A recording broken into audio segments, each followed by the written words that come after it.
The French Ministry of the Interior has recently published a report on electric vehicle battery fires. In section 4.2, the report formally endorses Renault's so-called Fireman Access system as a method for extinguishing battery fires.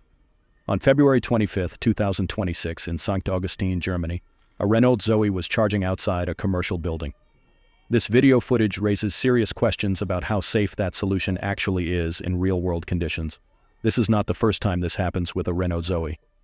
Renault's Fireman Access is designed as a dedicated port that allows firefighters to flood the battery pack with large amounts of water.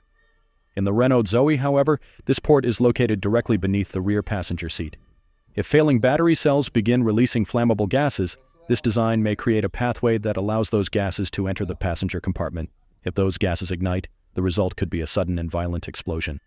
Instead of improving safety, the design could potentially expose occupants and first responders to toxic fumes, extreme pressure, and unpredictable fire behavior.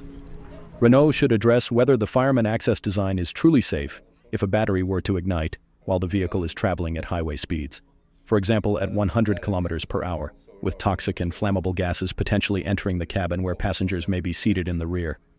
And if this risk exists, one must also ask a larger question. How seriously should we take the conclusions in the report from the French Ministry of the Interior that endorses this system?